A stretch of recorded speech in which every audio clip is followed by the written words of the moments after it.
Walk in, and they're off. For the Racing TV Novices Chase, over 2¼ miles. First fence comes up quite quickly, and then the turn into the home straight. Hudson de Grugy leads them over the first, and a mistake at the back of the field by Samarive, who rather trailed his hind legs through that fence. But it is Hudson de Grugy has the lead on his outside Lac De Constance, and a break of 3 lengths to Samarive as they now are on the turn, which will bring them through the 2-mile starting area and onto the first of 3 fences taken as they come up towards the enclosures.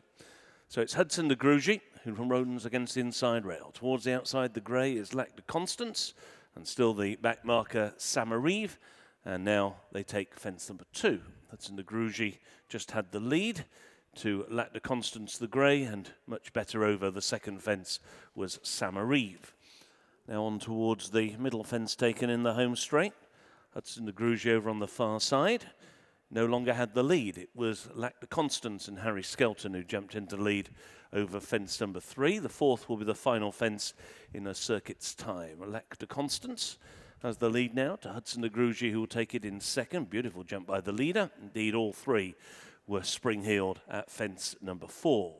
Long run now before they encounter fences 5 and 6 on the side of the track. Lac De Constance, winner of all 3 of his hurdle outings, leads the way around the turn on the all-weather to Hudson de Grugy up against the inside. The back marker Samarive, only previous winner here at Kempton in the field.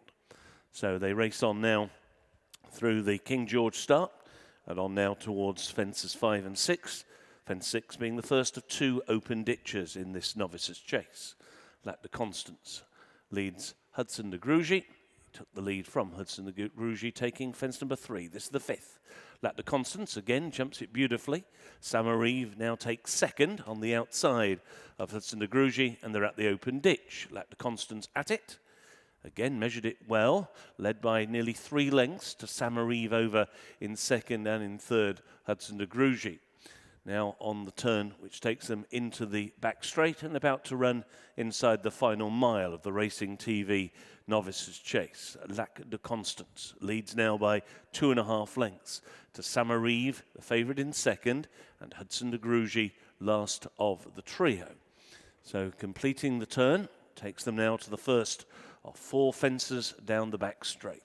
Lac De Constance still holding the advantage. The lead around about 2 lengths over Samarive in second as they go over the first one down the back. Again, Lac De Constance gained another 1.5 lengths in the air there, really winged that fence. Now he's clear by 4 to Samarive in second and Hudson de Grugy in third. Second fence taken down the back, and again winning the jumping stakes was the leader. And that was Lac De Constance. And those last 2 fences, he's taken another length out of his pursuers. He now goes towards the final ditch, 5 from home. Lac De Constance, again, was pinpoint accurate over that. Samarive spent a bit of time in the air, and now moving upon his inside, Hudson de Grugy. 4 out, last one in the back. Lac De Constance, again, nimble and quick over it. Hudson de Grugy made a mistake, hit that fence, and he was out-jumped by Samarive around his outside as they exchange blows for second and third. But at the moment, Lac De Constance has a clear lead. The lead now, as they begin to turn back in with less than a half mile to run, is the best part of 10 lengths over Samarive on the outside of Hudson de Grugy. So 3 more plain fences to take in the home straight for Harry Skelton and Lac De Constance, and they're now straightening up in line for home. Lac De Constance coming down towards the third last, still with this 10-length advantage over Hudson de Grugy, who races on the inside of Samarive, who jumped that one just last of the trio. On now inside the final 1/4 mile, still 2 plain fences to take. Lac De Constance having his mind made up going into that by Harry Skelton, and once again he jumped that one really well. Another blunder at the back of the field from Samarive. He's well held in third, and the danger now is in front of Lac De Constance. It is the 13th and final fence. He's at it now, and he's over safely. Just flicked through the top of it, but he's put in a beautiful round of jumping. He really has hardly touched a twig apart from the final fence, and it is Lac De Constance who has won in a common canter. In second will be Hudson de Grugy, and in third, Samarive. Well, Dan Skelton has just watched Lac De Constance put up what I would consider as good a chasing debut as you'd wanted. What about you, Dan? I was delighted with it. He jumped beautifully, although he wasn't under pressure, obviously. There was no one snapping at his heels and sort of asking him to make a mistake. But all the same, we were delighted with that. He's a horse that we've minded, and I think you can probably see why. Yeah. He looked, and I spoke to Harry after the race, and Harry was saying, he's on the forehand a little bit, but he looked so excited. He looked like he wanted to do the jumping, looking for the next fence. Yeah, exactly, and he's a bit like that at home. But we've never over raced him and sort of found out what he can't do. We've never put him into that arena where he's in a position where his hand isn't being held almost. At Warwick, Harry let him down and really made him gallop over the last two, and he was good. And today, he went a bit quicker down the back straight, and he was going as fast as he's ever been in his life probably, and it was good to see him jump like that. But it's going to be it's not going to be a frustrating year because he's obviously a horse of a great talent that we can run in nice races, but he's never ever been a horse that I just think you can just release at the top level straight away. I think we've still got a bit of building to do. Okay. To the outsider, it might look like if a horse jumps like that first time, why you're not going to all the biggies, but believe me, he's not ready yet, and it's just a feeling I get being around him. So does Harry. Yeah. It's just a feeling we get. Well, it's funny you say that, because obviously there's been no collusion between you and Harry, but I asked her, I said, might he be an Arkle horse? He went, no.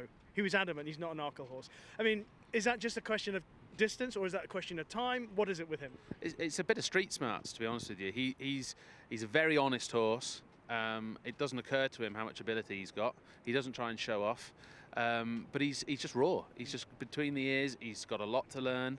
He's doing it all on natural ability at the minute. He's not doing it on smarts. Somebody just asked me about the Henry VIII. John Bond's going to go there. John Bond ran at Cheltenham and Aintree last year. He's got all them street smarts. We don't have that. Yeah. We're building up to that. And I know people are going to say, oh, here we go, a match that we don't get to see again. But you will see it. It's going to be later in the year. And it's for the good of the horse. It's not going to be ground or anything like that. It's just going to be because this horse isn't ready to go and face them, them fences down the back straight, however many there's 7 fences down the back straight at Sandown at great speed. He's just not ready for that yet, but he will be.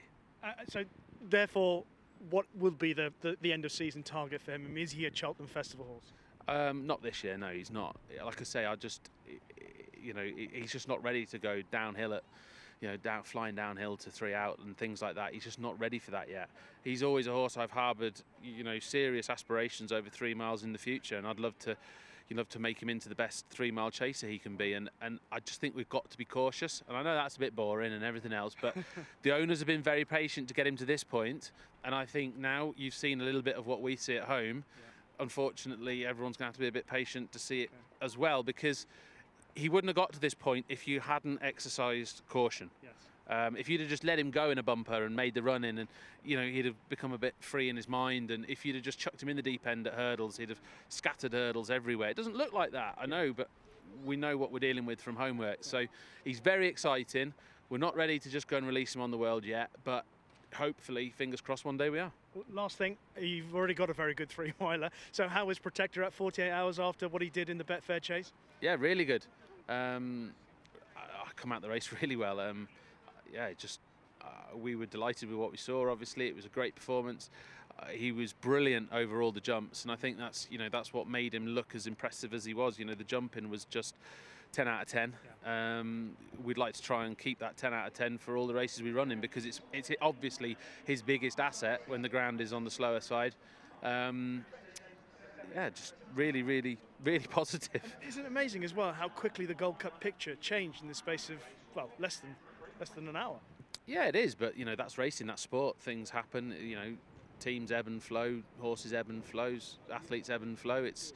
You can only judge on what you see on the day, and we saw something really good off Protektorat. We saw something not quite so good off A Plutard. He'll be back. Don't worry about that. The horse that wins a Gold Cup by that distance, doesn't disappear overnight.